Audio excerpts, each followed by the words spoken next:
Jurassic Park, where the giant dinosaurs live again. But you are going to see an avalanche of toys and trinkets and games, all sorts of goodies to buy now.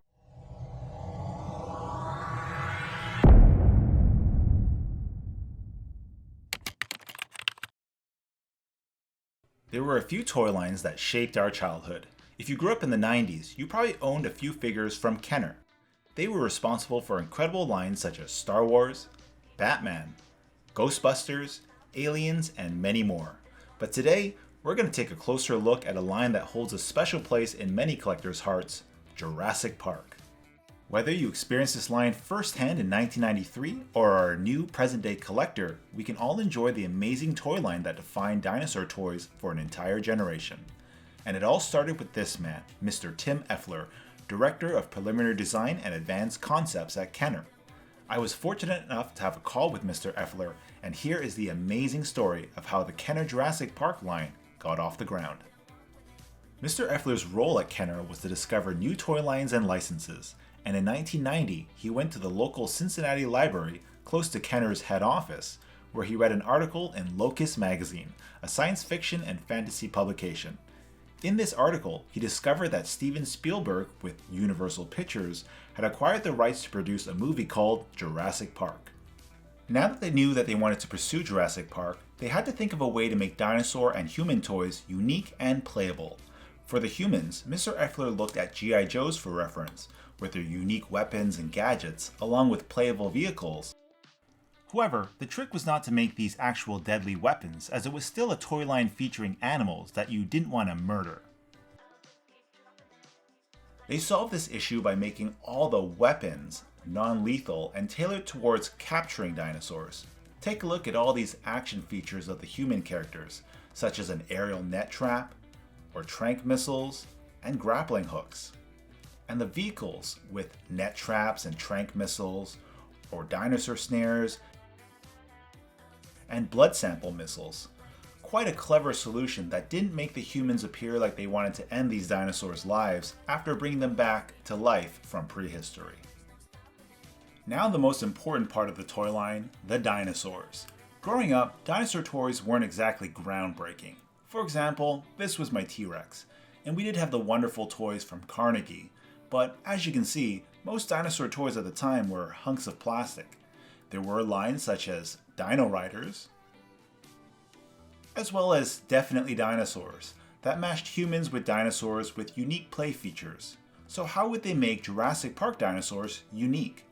Tim and his team incorporated some new, revolutionary ideas, starting with real dinosaur skin, and features like removable wounds, electronic sounds, and action features like slashing jaws and head ramming action.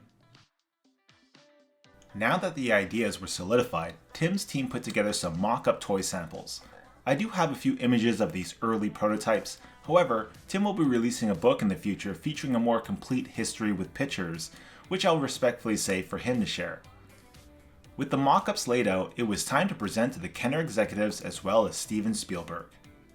At this presentation, the board was quite intrigued by Tim's proposal, admiring this toy line that they believed could be a big hit.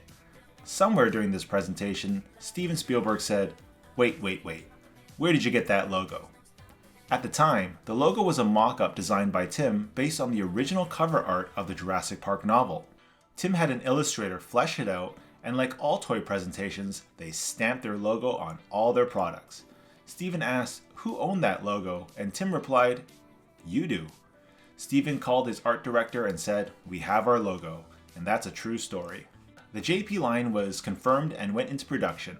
Soon after, the world of dinosaurs would be changed forever with the release of Jurassic Park in June of 1993. Baby, can't you hear my call?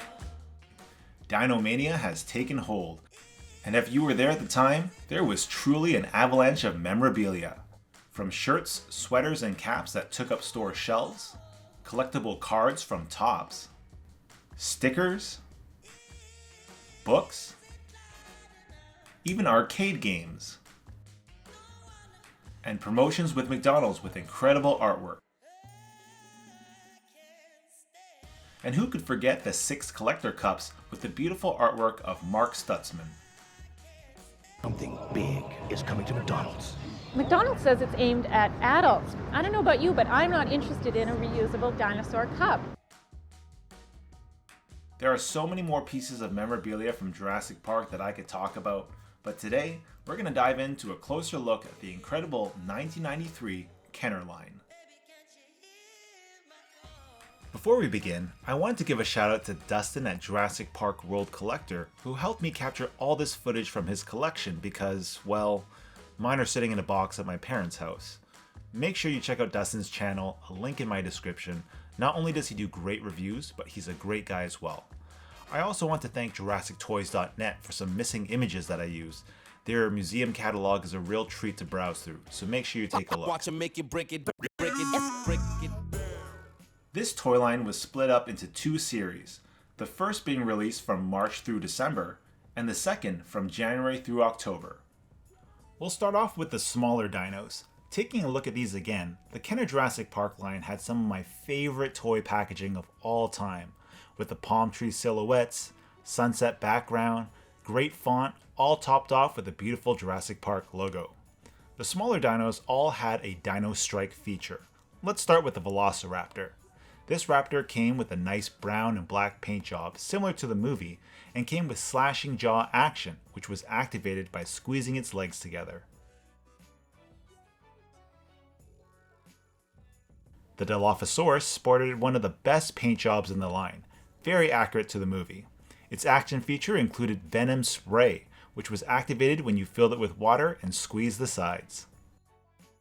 The smaller dinos also came with three creatures that didn't appear in the film. The Dimetrodon, with its bright green and yellow paint job, had clamping jaws when its leg was pulled back. The Pteranodon, which didn't appear until The Lost World, came with Dino Strike jaws and flapping wings. I also thought it looked quite similar to the Toy Story pterodactyl, and always wondered if the animators modeled it after this toy. Then there was the Coelophysis.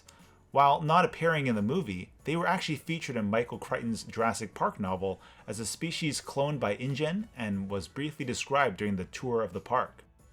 These came with constrictor bodies, which really was a bendy wire inside that you could wrap around your human figures. Going up a size, we have the Deluxe electronic dinosaurs, which came with a thicker boxy plastic window. These were actually my first Jurassic Park toys I ever owned and were some of my favorites. Unlike the smaller Dilophosaurus, this one came with a removable frill, and when its arm was pulled back, it would make a scream. I'm just kidding, that's not how it really sounded. The Dilophosaurus' voice system seems to be broken, but the roaring action didn't actually resemble the sounds in the movie, and more like a generic dinosaur scream from a dinosaur toy from China. The raptor came with an orangey red and yellow paint scheme, and would open its arms and scream when its leg was pulled back. Now for the human characters from Series 1. This included Dr. Grant and Sattler, Tim, Muldoon, and Dennis Nedry. These figures came with 5 points of articulation, a dino hatchling, and an action feature, and as a kid, these were really food for my T-Rex and Raptors, but still a fun addition to the collection. We'll start off with Dennis Nedry, who came with the Dilophosaurus hatchling, a Trank spray gun that shot water, and dino damage arm where his arm could be removed. Tim came with a retracting snare and a Brachiosaurus hatchling. This is the only Brachiosaurus we'd see in the first series. Dr. Sattler came with a firing grappling hook and Triceratops hatchling, and was the only female figure released in Series 1. Robert Muldoon came with a rocket-firing Trank and T-Rex hatchling. This was one of my favorite human figures, and in my opinion, one of the coolest figures in the line. There was Dr. Alan Grant, who is looking like he could easily bench 2 plates. He came with an aerial net trap and Pteranodon hatchling. And finally, Dr. Malcolm, who came out in Series 2. I wanted to include him in this video, and he came with a launching Trank missile dart and Gallimimus hatchling. Now, as you can see, these human figures were re-released in Series 2 with an updated head sculpt. During a conversation with Kenner Jurassic Park toy sculptor Larry Elig, He mentioned that the figures were being sculpted while the movie was in production, leading to inaccurate head sculpts for the first series. I want to show you quickly how the head sculpts differed from Series 1 and 2. With Nedry, as you can see, with Series 2 had quite a bit more accurate head sculpt, but still, I don't know if I would guess this was Nedry just by looking at these figures. For Tim, the first release looked like John Connor, while the re-release was a bit more accurate with a bit of a derpy face. With Ellie, they did a great job in terms of likeness with the re-release. Robert Muldoon's original release kind of looked like a G.I. Joe or John Cena, while the re-release had a much more accurate head sculpt. However, they did change his outfit to green. Dr. Grant is probably the hardest to notice the difference between Series 1 and 2, but I guess Series 2 looks a little bit closer.